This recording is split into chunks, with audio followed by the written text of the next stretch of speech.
I don't quite know where to start, but I have some ideas.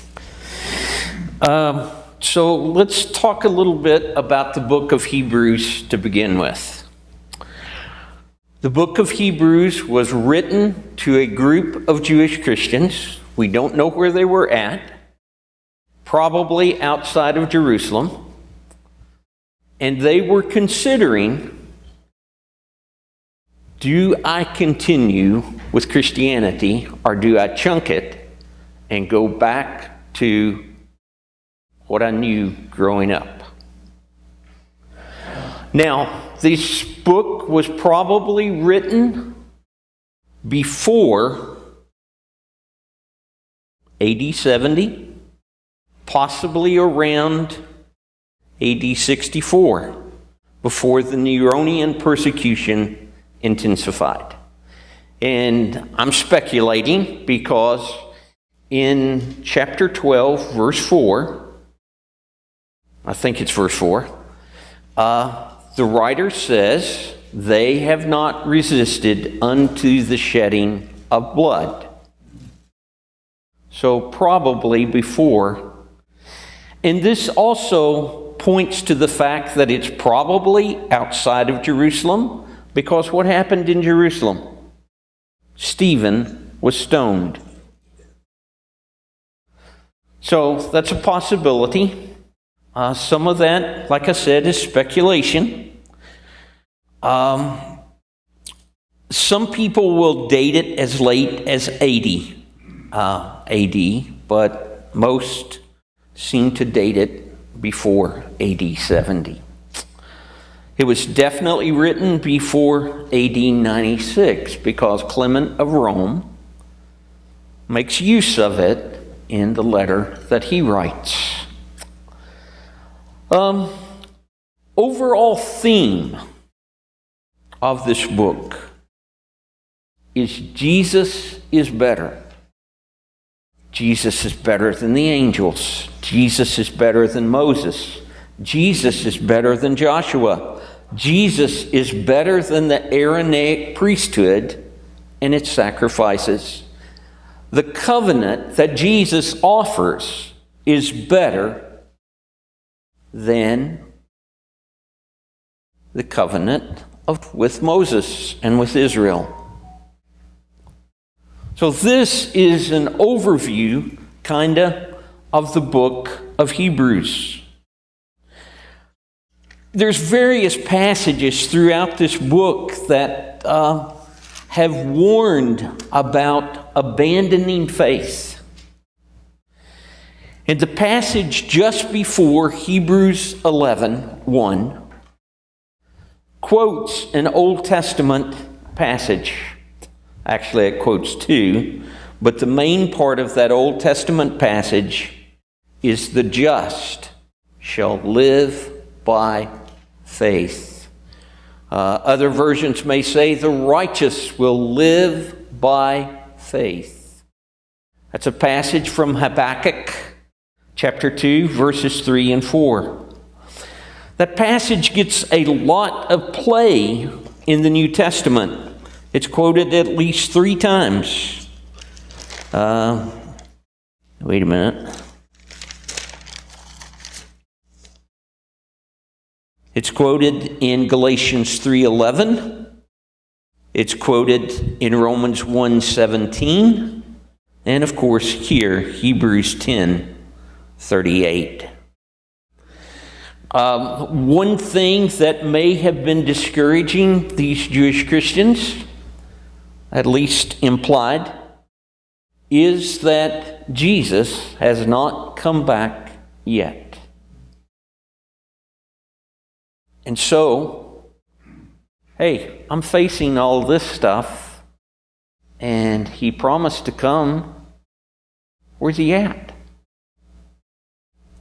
Where's the relief from all this? So Hebrews 11:1 opens with, let's just say that the chapter shows us what living by faith looks like. Now, let me ask you a question.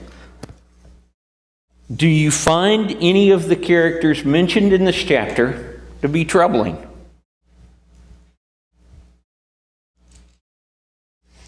Do you find them to be a problem? They're human. Human. No. They make mistakes.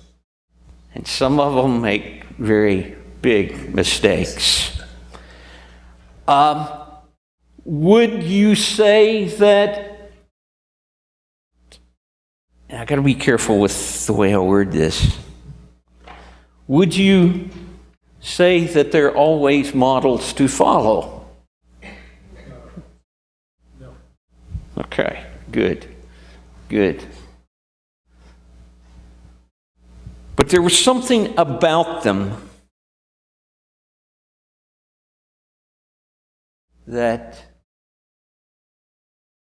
gave them a place in this chapter. Now, anybody have any other thoughts along those lines? We follow them on the good things that they did. And I think that were right. Yeah. They can be examples there. And I guess in some ways they can also be examples to us about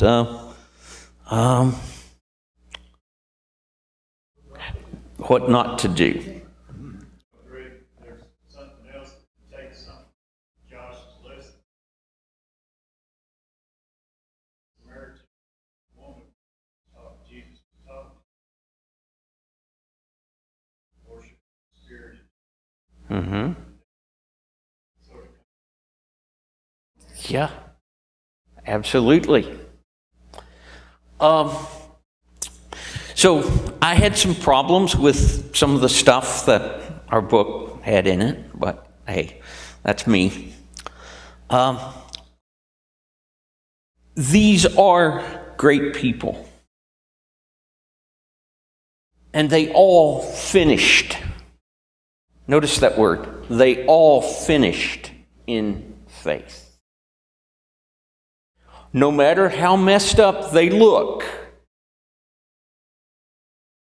they finished in faith. And some of them look pretty messed up when you read the Old Testament stories, especially those from the book of Judges. Okay? And then I shouldn't say this, but probably my least favorite character in the Bible is Jacob. Yeah. I mean, he could not be trusted, and I mean, he just seems slimy.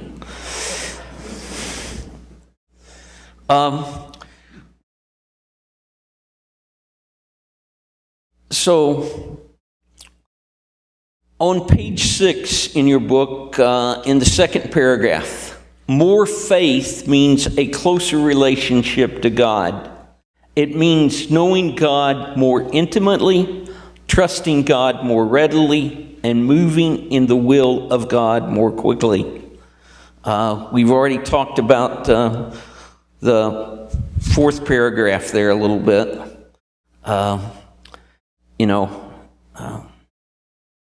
And notice that the sentence next to the end there, they were ordinary people with extraordinary flaws.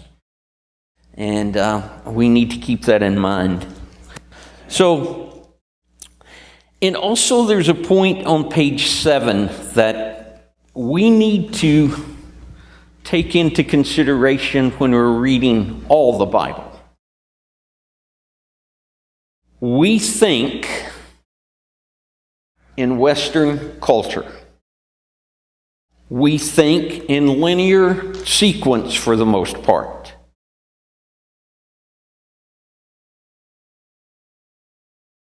Eastern culture does not think that way.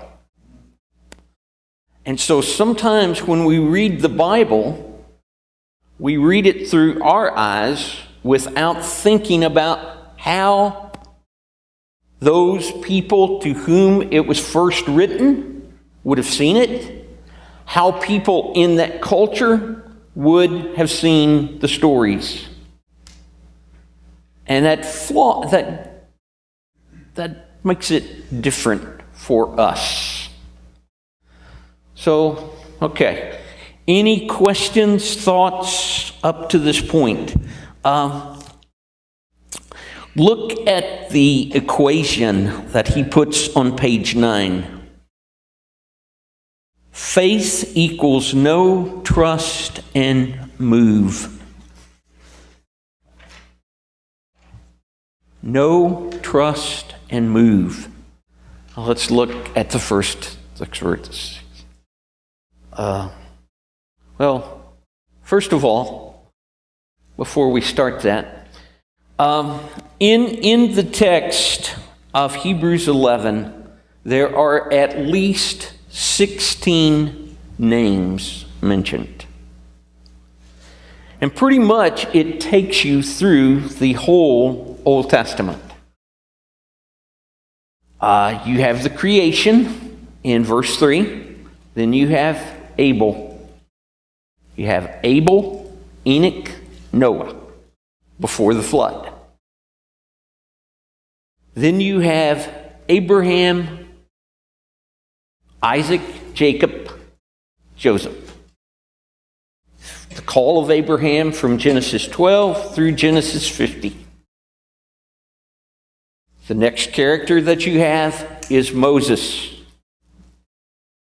And things that are mentioned there are he leaves Egypt because he wants to deliver the people. He refuses to be called the son of Pharaoh's daughter. He identifies with the people of Israel. He keeps the Passover and the Red Sea. Takes you through the book of Exodus. Then the next group of people that you come in contact with is Rahab. It's the next name that's mentioned, but that's the conquest. That's the book of Joshua. And then you have the mention of those characters. And why these? Why these?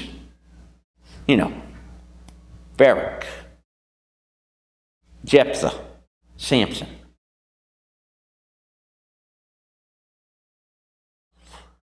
And then that takes you through the book of Judges. Then David and Samuel.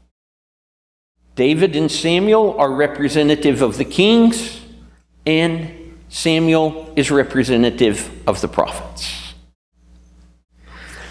And then you have some others that are not mentioned by name, but because of the descriptions, we have ideas as to who they might be. Stop the mouths of lions. Daniel. Quench the fire. Shadrach, Meshach, and Abednego. Women received dead, raised to life again. This associates us with Elijah and Elisha, the story of the widow of Zarephath's son and the Shunammite woman's son.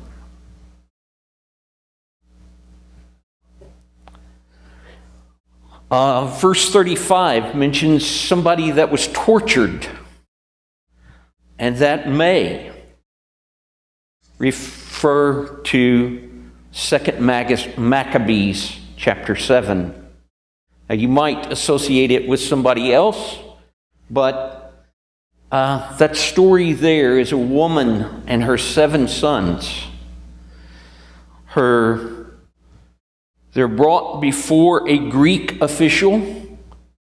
They're trying to force them to eat pork, which Jewish law forbade. They are from the oldest to the youngest. They're murdered before her. In quite some gruesome ways. And she encouraged each one of them, and they encouraged each other not to succumb to that. Then it talks about people being stoned, and that may come from the lives of the prophets. Well, not yet. We're still in the Old Testament. The lives of the prophets talk about Jeremiah, Ezekiel, as being stoned. And that's where we get the idea that Isaiah was sawn in two by Manasseh. He was put in a log and they sawed it in two, and of course while they were sawing they sawed him in two too. It wasn't a trick. So this is some of the stuff that we will look at. Now, Hebrews chapter 1 describes faith. Faith is a word that occurs some 200 times in the New Testament. It was interesting to note that depending on the version of the Old Testament that you read, if you're reading the King James, it's only 2 times in the Old Testament. If you're going to the Revised Standard Version, then it becomes like 22 times. It's not that the idea of faith is absent, it's just uses a different word. Faith, maybe I should make this statement first. Everybody has faith in something. For example, I have faith that when I leave here and go get in the truck, it will start.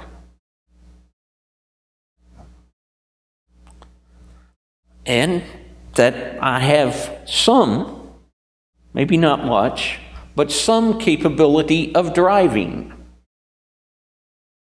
I have faith that some people on the road know how to drive as well. Is that true? True. Yeah. Stay off this matter. Yeah.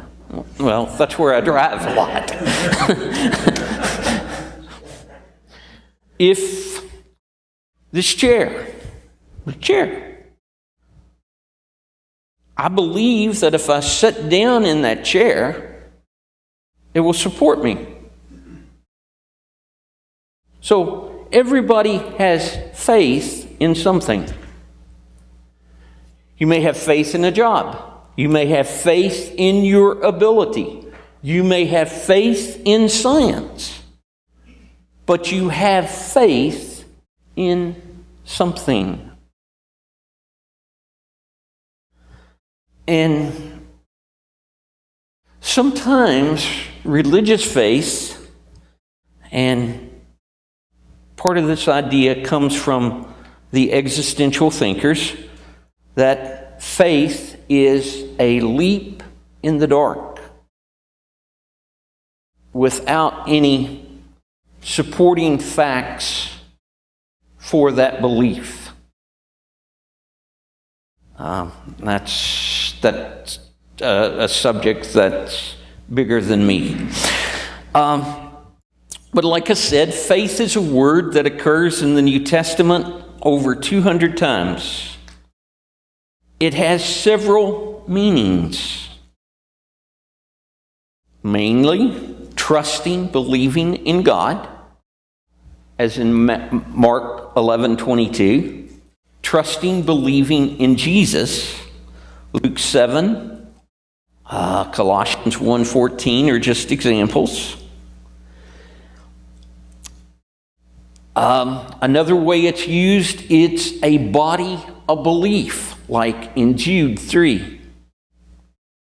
Contending for the faith once delivered. Another way it's used is in James 2:14 through 26. It's a body of belief that mental assent is given to. James calls for it to be something more. He calls for it to be something acted upon. And then sometimes it just means faithful or trustworthy. So faith in the Bible, as we'll see in verse 6, and maybe we'll just do that here.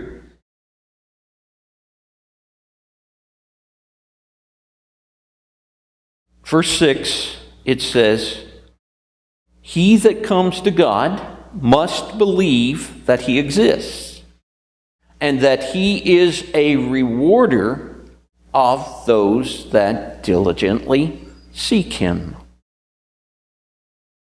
So, this is an idea throughout the book, the Bible. God exists. We can know some things about God. Romans 1. We can know some things about God by looking at creation. But God has revealed himself through creation. He has revealed himself to people, starting with, well, actually before that, but starting with Abraham, Moses, and then definitely in Jesus. And the scriptures are to point us to Jesus. Hebrews 11 will extend over into chapter 12, where the author wants us to look to the author and perfecter, our finisher of our faith.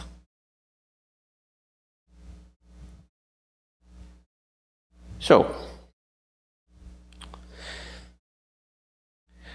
then in this working definition of faith given in chapter 11, it's translated various ways. Faith is the assurance, substance, certainty, confidence, or being sure of things hoped for. That's some of the various ways of translating that word. It comes from a Greek word meaning a firm foundation, an actual existence, real being, resolute trust. And it was also used for a legal document, a deed that guarantees ownership. So when it says that faith is an assurance, or the substance, or confidence, this was real. It's based on the foundation of the trustworthiness of the one who makes the promise.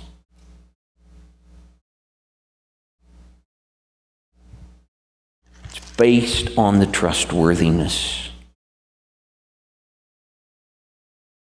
It's hoped for. It's an assurance of what is hoped for. And we use the hope like, I hope it stops raining. And that really means I wish it will stop raining. I can't do anything about it, but I just kind of hope that it will stop. But hope in the New Testament was a confident expectation. You know, the words faith, hope, and love appear together lots of times throughout the Bible.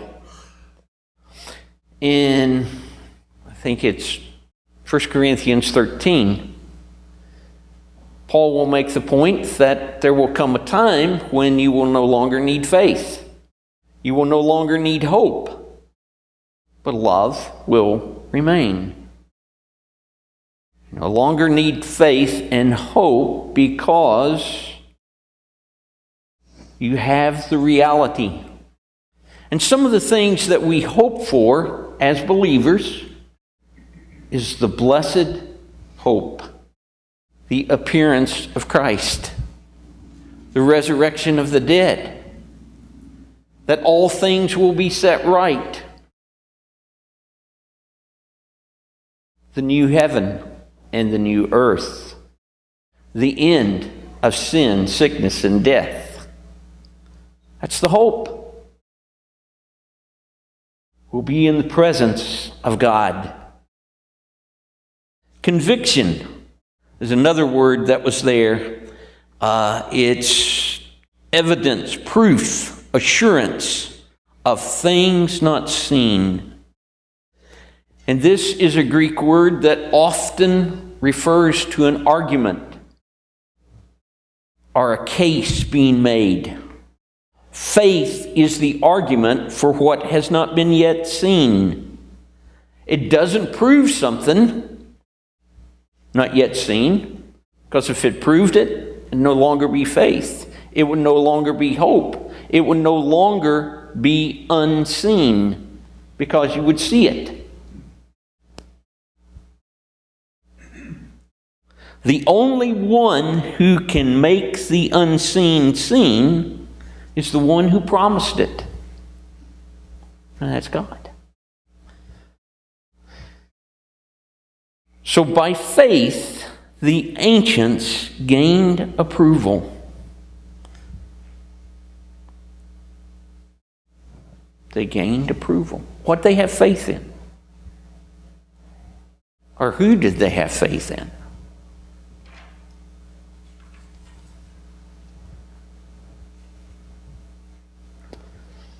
So the first thing that, and maybe I should stop here. Is there any questions, comments of your own? Because I'm talking way too much. I like what you said about it. It's not a blind leap. Yeah. There is evidence. There is confidence. There is assurance Yeah. of the one who made the promise. One who made the promise. Faith needs to be planted and cared for. Yes. Yes. And we probably should have made the point that is a theme of the whole book of Hebrews. That faith needs to be cared for. And, you know, there's certain warnings throughout the book of Hebrews. In that second chapter, drifting away from faith. So that's true. End of the book, end of chapter 11, gives the basis of the completeness of God. I like the word completeness.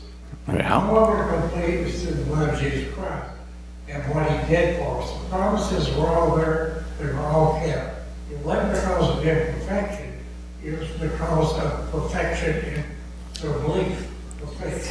Yeah. And the perfection of the person who made the promises. Yeah. So the first thing in Hebrews 11, I think this is verse 3, is the creation. God is the creator of the world, and it was made from things not seen.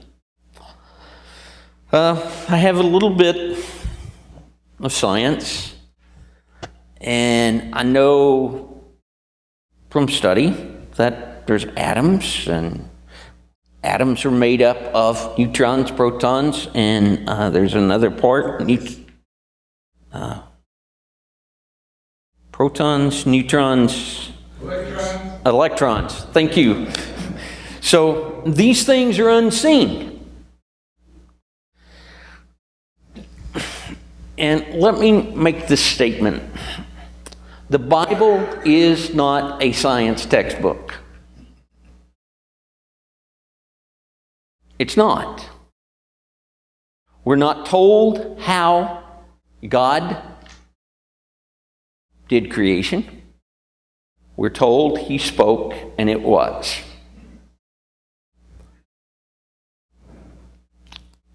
And some of the speculations that we make because we believe that sometimes makes us look foolish. And I'm going to use an example. Perhaps you saw this. I think the magazine was The World Tomorrow, published by Armstrong. There was a point that an article that was written there, Freddie the lichen proves that evolution is not true. Now, lichen is a organism that is composed of a blue-green algae and a fungus. They're in a symbiotic relationship. Well, the premise of this article was, well, you can't take it apart or take blue-green algae and a fungus of another sort and make one. Well, at the time the article was written, they hadn't done it. Several years later, they did. So be careful what you say based on the belief that God is creator. Because you may make yourself look a little foolish.